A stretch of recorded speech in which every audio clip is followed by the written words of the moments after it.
오늘의 주요 뉴스입니다. 익산 토성에서 백제의 물관리 방법과 토목 기술을 엿볼 수 있는 집수시설이 발굴됐습니다.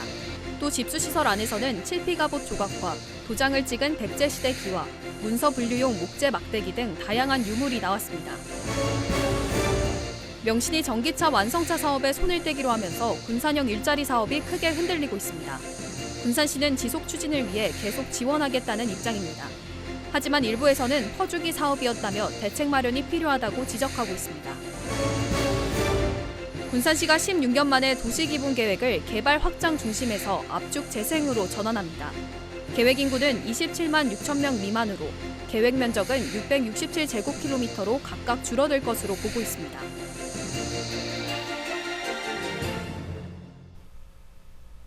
여러분 안녕하십니까? 5월 30일 목요일 종합뉴스입니다. 익산 토성의 유적조사 과정에서 백제의 물 관리 방법과 토목 기술을 엿볼 수 있는 집수시설이 발굴됐습니다. 또 집수시설 안에서는 칠피갑옷 조각과 도장을 찍은 백제시대 기와, 문서를 분류할 때 사용하는 목재 막대기 등 다양한 유물이 나왔는데요. 현장을 최정호 기자가 다녀왔습니다. 다른 선벽에 비해 비교적 높이가 낮은 익산 토성 남쪽 선벽에 있는 편탄 지역입니다. 지난 1981년에 이뤄진 남쪽 선벽 조사 과정에서 미처 발견하지 못했던 집수시설이 모습을 드러냈습니다. 집수시설은 물을 한 곳에 모아두기 위해 만든 겁니다. 이번에 발굴된 집수시설은 일부가 무너져 내렸지만 편명 원형 형태를 띠고 있으며 동서 9.5m, 남북 7.8m, 최대 깊이 4.5m 규모입니다. 특히 물이 중앙으로 유입될 수 있도록 안반을 인위적으로 깎은 흔적이 있고 석재를 사용해 경고성을 높였습니다. 백제시대의 물관리 방법과 토목 기술을 엿볼 수 있습니다. 대형이고요. 그다음에 돌로 만들었다는 거. 그다음에 바닥에는 물이 고일 수 있도록 그 유선형으로 이렇게 돌을 쌓아서 만들었습니다. 집수시설 안에서는 다양한 유물이 나왔습니다. 오칠된 가죽을 연결해 만든 갑옷인 칠피갑옷 조각은 물론 도장을 찍은 기와인 인장화가 발굴됐습니다.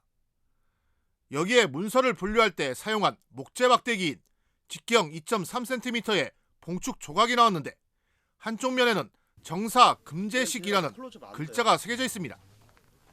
금제식은 현재 남아있는 식량이라는 뜻이고 정사는 597년 또는 657년으로 추정돼 익산 토성의 운용 시기를 가늠해 볼 수 있습니다.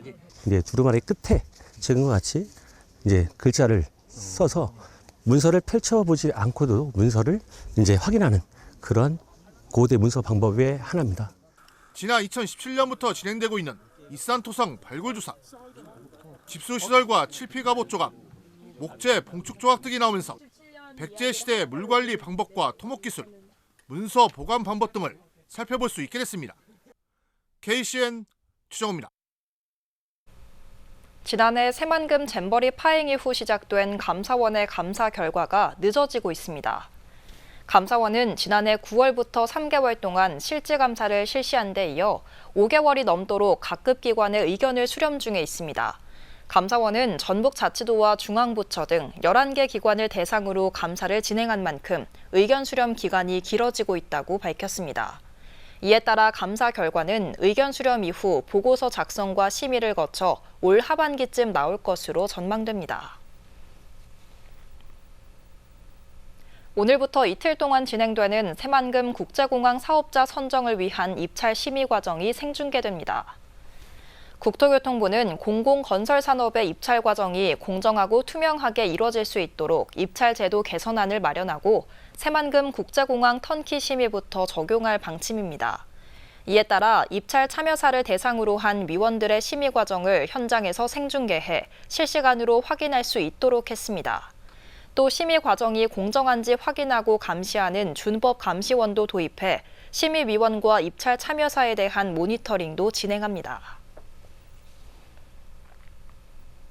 새만금 개발청이 새만금을 동북아의 글로벌 식품 허브 중심지로 조성하기 위해 네덜란드 관계기관과 협력하기로 했습니다.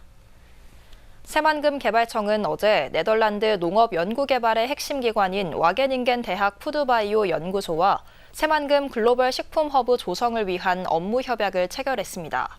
두 기관은 협약에서 농식품 분야 전략 개발과 행정 지원, 인적 교류에 협력하기로 했습니다. 앞서 새만금청은 지난해 11월부터 새만금 식품허브 로드맵과 사업 모델 구상을 위한 용역을 진행하고 있습니다.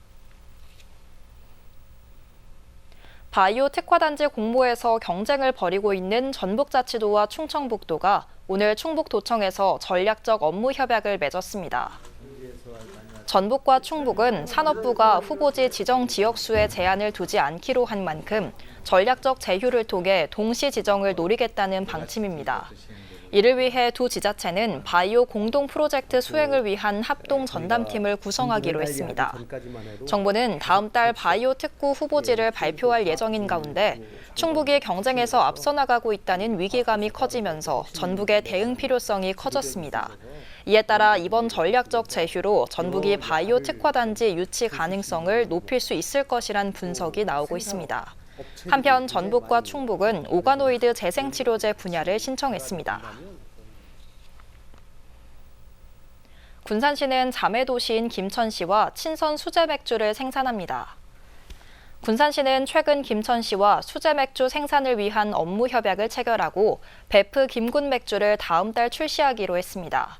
김군맥주는 군산에서 생산되는 메가 50%와 김천의 밀 50%를 주 원료로 만들어 생산합니다. 김군맥주는 다음 달 21일 군산 수제맥주 축제에서 출시하고 오는 9월 6일 김천 포도축제에서 선보일 예정입니다. 명신이 전기차 완성차 사업에서 손을 떼기로 하면서 군산형 일자리 사업이 크게 흔들리고 있습니다. 군산시는 지속 추진을 위해 계속 지원하겠다는 입장이지만 정치권에서는 퍼주기 사업이었다며 세심한 점검이 필요하다고 지적하고 있습니다. 모영숙 기자입니다. 군산형 일자리 사업의 핵심 기업인 명신. 경영 악화로 누적 적자가 커지고 주력 분야인 완성차 생산이 성과를 내지 못하자 사업 전환을 결정했습니다. 당장 구조조정이 불가피하고 글로벌 전기차 시장 상황이 어려워 경영 안정화까지는 쉽지 않다는 판단 때문입니다. 명신이 전기차 사업에서 발을 빼면서 군산형 일자리 사업이 또다시 흔들리고 있습니다. 대창모터스는 2년 전 준공하기로 한 공장이 지금까지 공사 중이고 에디슨모터스는 지난해 기업회생 절차를 거쳐 KGN 커머셜로 넘어간 상황. 다만 KGN 커머셜은 9m 중형 전기버스 인증 절차가 마무리 단계로 하반기에 양산에 들어갈 예정입니다. 하지만 명신은 참여기업 4곳 가운데 전체 생산의 95%, 고용 54%로 가장 큰 비중을 차지해왔습니다. 군산시는 명신이 사업을 처리한 게 아니기 때문에 군산형 일자리 사업에 미칠 영향은 크지 않을 거라면서도 한국지행 군산공장의 전철을 밟지 않을까 우려하고 있습니다. 시는 군산형 일자리 지속 추진을 위해 상생협약 이행사항인 공동근로복지기금을 지원하고 고용 안정에 힘쓰겠다는 사후 대책을 내놨습니다. 그동안 3천억 원이 넘는 정부 지원이 이어져 왔지만 성과를 내지 못하면서 퍼주기 사업이라는 쓴소리도 나옵니다. 지원책이 끊기면 기업도 문을 닫는 형태가 되면 안 되죠. 우연찮게 명신도 3월에 끝났고 지금 거의 철회를 했지 않습니까? 이렇게 해서는 자생력도 없어지고 그다음에 시장 경제를 오히려 저는 위축시킨다고 생각을 해요. 경영 악화로 사업 전환에 나선 명신. 흔들리는 군산형 일자리 사업에 또다시 악재가 되지 않을까 우려됩니다. KCN 모영숙입니다. 익산문화관광재단이 일본 여행사와 함께 국내 유네스코 유적들을 돌아보는 여행 상품을 출시했습니다.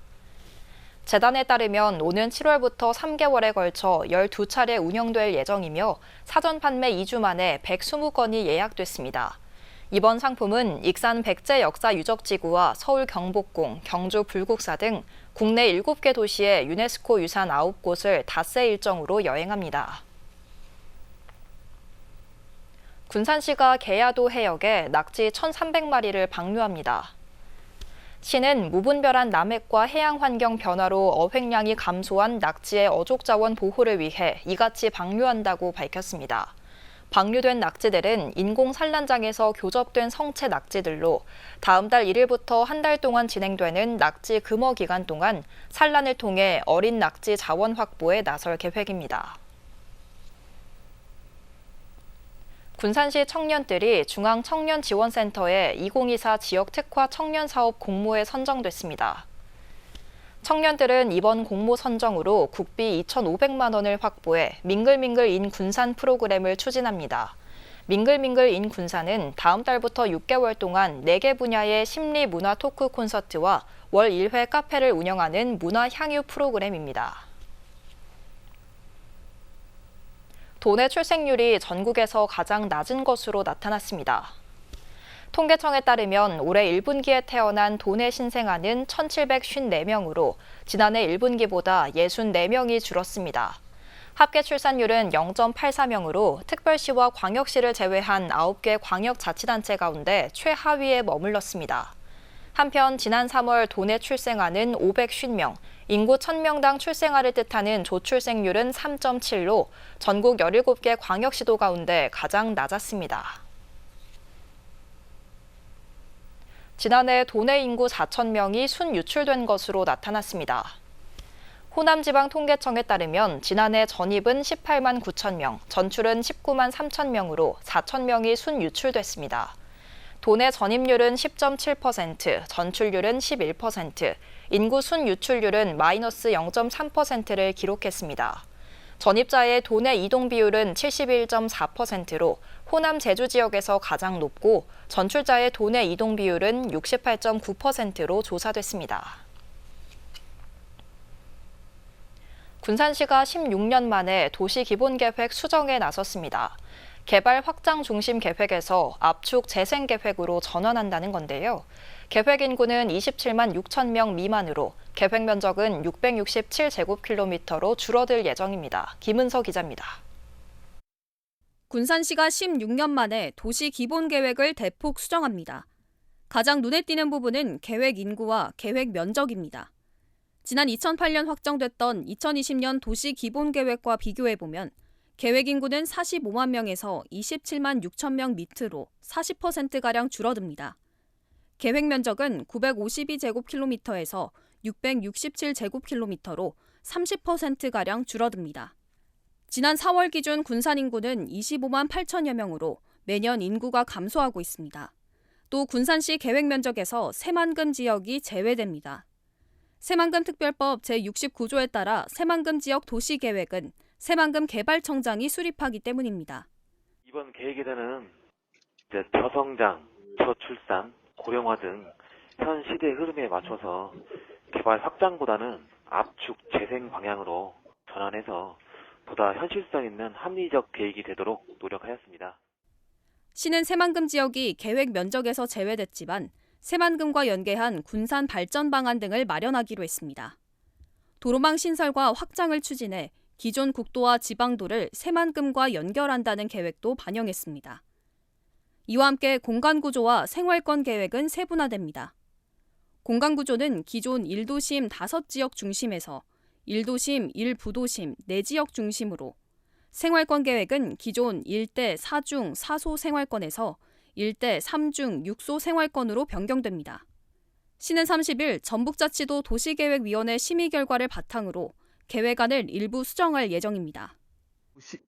도시위원회에서 계획 인구나 토지 응객 등 일부 수정된 의견이 나왔거든요. 그 수정된 내용에 대해서 보완 과정을 거쳐가지고 도의 승인을 받을 예정입니다.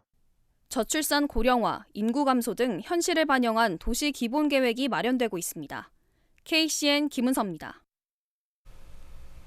장애인 콜택시에서 하차하던 장애인 승객을 숨지게 한 혐의를 받고 있는 60대 운전자 A씨가 검찰에 넘겨졌습니다. 익산경찰서는 A씨를 업무상 과실치사 혐의로 검찰에 송치했다고 밝혔습니다. 경찰은 A씨가 뒤따르던 화물트럭이 경적을 울리자 승객 하차 여부를 확인하지 않고 후진하다가 사고를 낸 것으로 보고 있습니다. 군산시가 올 하반기 고액 체납자들의 출국 금지를 추진합니다. 출국 금지 추진 대상은 총 94명으로 이들의 체납액은 65억여 원입니다. 시는 출국 금지 요청에 앞서 예고서를 발송해 자진 납부를 유도할 계획입니다. 한편 군산시는 지난해부터 올해 상반기까지 체납자 19명의 출국 금지를 추진했습니다. 익산 지하차도 4곳에 자동 차단기가 설치됩니다. 전북자치도는 올해 28억 원을 들여 도내 5개 지하차도에 자동 차단기를 설치한다고 밝혔습니다. 이 중 익산은 중앙지하차도와 하나로 지하차도, 송악 지하차도, 삼바래기 지하차도 등 4곳이 포함됐습니다. 설비가 구축되면 지하차도 수위가 일정 수준에 도달했을 경우 경보음과 함께 차단막이 내려와 자동차 진입을 막게 됩니다.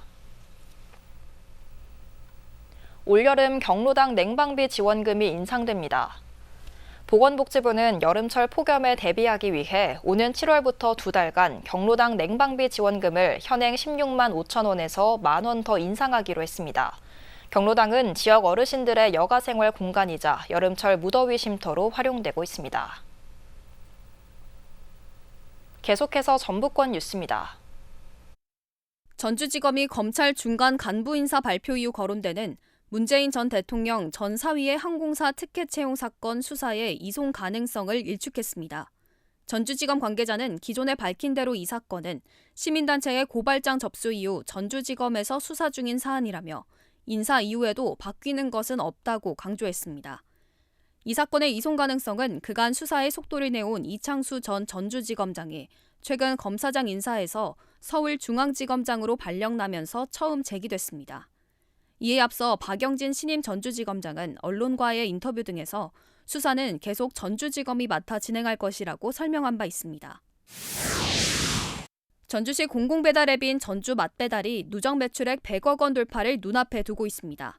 전주시와 전주정보문화산업진흥원에 따르면 지난 2022년 2월 말 출시한 전주 맛배달이 지난 29일 기준 누적 주문 건수 45만 4,923건, 누적 매출액 98억 6천여만 원을 기록했습니다. 시는 이를 기념해 6월 한 달간 소비자 어워즈, 리뷰왕 100인 선정, 100억 원 돌파일 마치기 이벤트 등을 진행합니다. 전북특별자치도가 한국관광공사가 추진하는 6월 여행 가는 달 캠페인에 동참해 전북 투어 패스를 최대 46% 할인합니다. 전북 투어 패스는 24시간 또는 48시간에서 72시간 동안 도내 주요 관광지, 전시관, 체험시설 등 유료시설을 무료 입장하고 음식점, 카페 등에서는 할인 혜택을 받을 수 있는 모바일 패스권입니다. 이에 따라 6월 한 달간 공식 누리집을 통해 1, 2, 3일권과 카페 플러스권을 구매하면 최대 46%까지 할인받을 수 있습니다. 지금까지 전북권 뉴스 김은서입니다. 군산시가 내년도 시민참여 예산 제한 사업을 공모합니다. 모집 분야는 시정 분야와 지역 분야 두 가지로 주민 생활과 밀접하거나 생활 불편 해소 등을 위한 사업의 신청을 받습니다. 신청은 다음 달 3일부터 21일까지 군산시청 홈페이지와 전화로 가능합니다. 한편 군산시는 지난해 공모에서 122건을 선정해 총 23억 3천만 원을 반영했습니다. 무녀도 바지락 작은 축제가 다음 달 1일부터 이틀 동안 열립니다. 바지락 작은 축제는 무녀도 주민들이 수산물 소비 활성화와 어촌 관광객 증가를 위해 직접 기획한 주민 주도형 축제입니다. 축제는 바지락 등 무녀도 특산품을 활용한 판매 부스와 무녀 포차 등이 운영됩니다. 또 관광객 참여 이벤트와 축하 공연 등이 진행될 예정입니다. 익산시가 대물림 맛집을 다음 달 7일까지 모집합니다. 대물림 맛집은 운영기간이 3년 이상이고 자녀 등 가족에게 식당 운영이 이어져야 합니다. 서류 심사와 현장 검증 등을 거쳐 대물림 맛집으로 선정되면 인증 표지판 배부와 위생용품 지원, 상수도 요금 30% 감면, 모범 음식점 선정 가산점 부여 등 혜택이 주어집니다. 한편 현재까지 선정된 대물림 맛집은 12곳입니다. 익산 보석박물관이 제20회 보석문화상품 공모전을 개최합니다. 보석도시 익산을 주제로 열리는 이번 공모전에서는 익산 관광지와 문화유산, 보석박물관 소장품 등을 활용한 공예품, 생활소품 등을 선정할 예정입니다. 수상작은 보석박물관 아트갤러리에서 2달 동안 특별 전시될 예정이며 상금은 대상 700만 원 등 모두 1,900만 원입니다. 한 팀당 출품수는 한 작품 5점 이내로 제한되며 오는 9월 5일부터 10일까지 접수하면 됩니다. 다음은 우리 동네 소식입니다.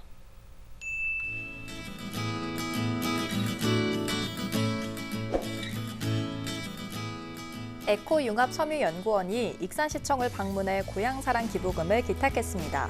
전달된 고향사랑 기부금 120만 원은 에코융합섬유연구원 서민강 원장과 직원들이 자발적인 모금 활동을 전개해 마련했습니다.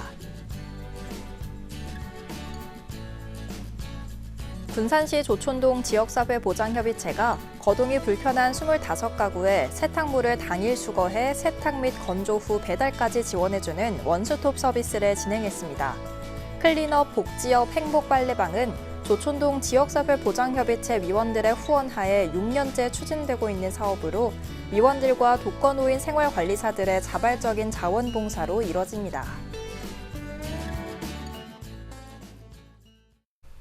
이어서 내일의 날씨입니다.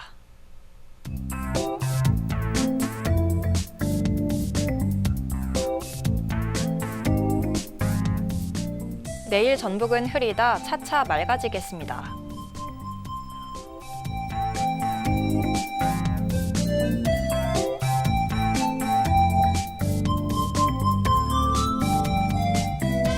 기온은 13도에서 출발해 26도까지 오르겠습니다.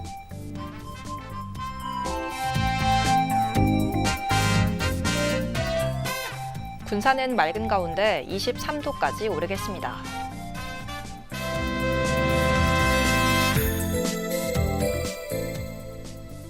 익산도 맑겠고 24도까지 오르겠습니다.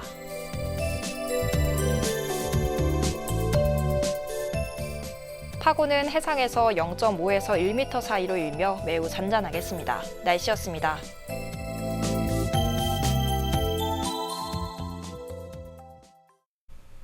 이상으로 KCN 종합뉴스를 마칩니다. 정확한 보도로 늘 함께하겠습니다. 시청해주신 여러분 고맙습니다.